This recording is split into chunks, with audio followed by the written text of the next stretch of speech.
ಇವತ್ತು ದಮ್ ಹಾಲು ಗ್ರೇವಿ ಮಾಡೋದು ತೋರಿಸ್ತೀನಿ. ಬೇಕಾಗಿರುವ ಇಂಗ್ರೀಡಿಯೆಂಟ್ಸು: ಬೆಳ್ಳುಳ್ಳಿ, ಕಾಯಿ, ಮೆಣಸು, ಸೋಂಪು, ಉಪ್ಪು, ಸಕ್ಕರೆ, ಅಚ್ಕಾರದ ಪುಡಿ, ಗರಂ ಮಸಾಲ. ಒಗ್ಗರಣೆಗೆ ಜೀರಿಗೆ, ಈರುಳ್ಳಿ. ಇದು ಆಲೂಗಡ್ಡೆ ಬೇಯಿಸ್ಕೊಂಡು ಸಿಪ್ಪೆ ತೆಗೆದಿಟ್ಕೊಂಡಿದ್ದೀನಿ.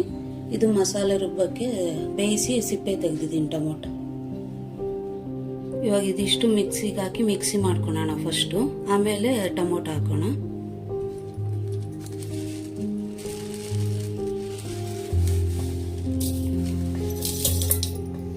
ಸಕ್ಕರೆ ಬದಲು ನೀವು ಬೆಲ್ಲನೂ ಹಾಕ್ಬೋದು, ಯಾವುದಾದ್ರೂ ಒಂದು ಹಾಕ್ಲೇಬೇಕು, ಇಲ್ಲಾಂದರೆ ಇದು ಗ್ರೇವಿ ಅಷ್ಟು ಟೇಸ್ಟ್ ಬರಲ್ಲ.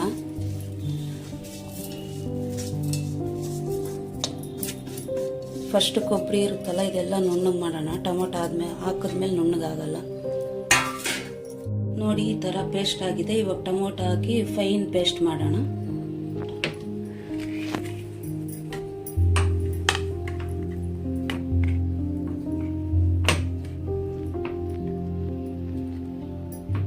ನಮ್ಮ ಮನೆಯಲ್ಲಿ ಗ್ರೇವಿ ಜಾಸ್ತಿ ತಿಂತಾರೆ, ಅದಕ್ಕೆ ನಾನು ಮಾಡಿದ್ದೀನಿ. ನಿಮ್ಗೆ ಎಷ್ಟು ಬೇಕೋ ಅಷ್ಟು ಟೊಮೊಟೊ ಹಾಕ್ಕೊಳ್ಳಿ. ಈ ಥರ ಆಗಬೇಕು ಪೇಸ್ಟು.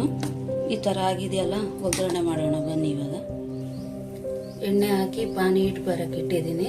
ಪಾನಿ ಹಿಟ್ಟಾದ್ಮೇಲೆ ಜೀರಿಗೆ ಹಾಕೋಣ.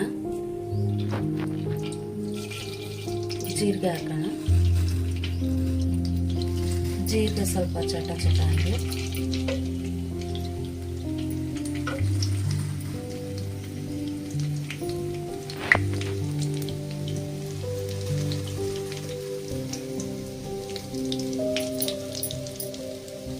ಜೀರಿಗೆ ಆಗಿದೆ. ಇವಾಗ ಈರುಳ್ಳಿ ಹಾಕೋಣ.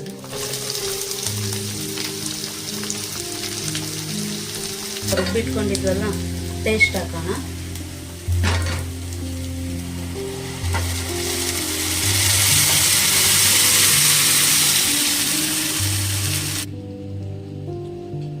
ಇದು ಈ ಥರ ಇವಾಗ ಪೇಸ್ಟ್ ಎಲ್ಲ ಹಾಕಿದ್ವಲ್ಲ, ಲಿಡ್ ಕ್ಲೋಸ್ ಮಾಡಿ ಬೇಯಿಸ್ರಿ. ಒಂದು ಸ್ವಲ್ಪ ಹೊತ್ತು ಎಣ್ಣೆ ಮೇಲೆಲ್ಲ ಬರುತ್ತೆ, ಇಲ್ಲಾಂದರೆ ಫುಲ್ಲು ಟೈಲ್ಸು ಸ್ಟವ್ ಫುಲ್ಲು ಎಗರುತ್ತೆ. ಈ ಥರ ಲಿಡ್ ಕ್ಲೋಸ್ ಮಾಡಿ ಒಂದು 5 ಮಿನಿಟ್ಸ್ ಎಣ್ಣೆ ಎಲ್ಲ ಮೇಲೆ ಬರುತ್ತೆ, ತೋರಿಸ್ತೀನಿ. ಅಲ್ಲೇವರೆಗೂ ಬೇಯಿಸಿ. ಇದಕ್ಕೆ ಕಾಂಬಿನೇಷನ್ ಆಗಿ ನಾನು ಅವಲಕ್ಕಿ ದೋಸೆ ಮಾಡಿದ್ದೀನಿ. ಇನ್ನೊಂದು ವಿಡಿಯೋ ಪೋಸ್ಟ್ ಮಾಡ್ತೀನಿ ಅವಲಕ್ಕಿ ದೋಸೆ ಮಾಡೋದು ಹೆಂಗೆ ಅಂತ. ತೆಗೆದು ಆವಾಗ ಮಿಕ್ಸ್ ಮಾಡ್ತಿರ್ಬೇಕು, ಇಲ್ಲಾಂದರೆ ತಳೆಯ ಹಿಡಿಯೋ ಚಾನ್ಸಸ್ ಇರುತ್ತೆ. ಇನ್ನೊಂದು 5 ನಿಮಿಷ ಆದರೆ ಸ್ವಲ್ಪ ಎಣ್ಣೆ ಬಿಟ್ಕೊತಾ ಇದೆ. ಇನ್ನೊಂದು 5 ನಿಮಿಷ ಬೆಂದರೆ ಫುಲ್ ಎಣ್ಣೆ ಬಿಟ್ಕೊಳುತ್ತೆ. ನಿಮ್ಗೆ ಗ್ರೇವಿ ಥಿಕ್ನೆಸ್ ನೋಡಿ ಎಷ್ಟು ಬೇಕೋ ಅಷ್ಟು ನೀರು ಹಾಕ್ಕೊಳ್ಳಿ. ನೋಡಿ, ಇದು ಇವಾಗ ಆಗಿದೆ. ಪಟೋಟ ಹಾಕೋಣ.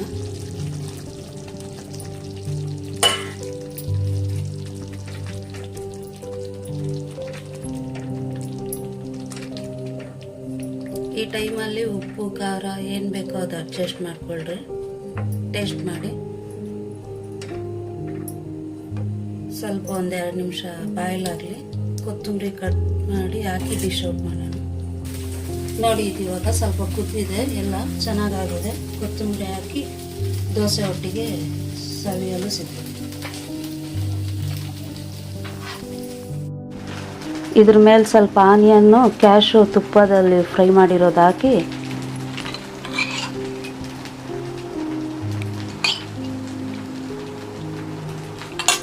ಇದು ಕ್ಯಾಶು ಆಪ್ಷನಲ್ಲು, ಬೇಕಂದರೆ ಹಾಕ್ಕೋಬೋದು, ಇಲ್ಲಾಂದರೆ ಬೇಡ.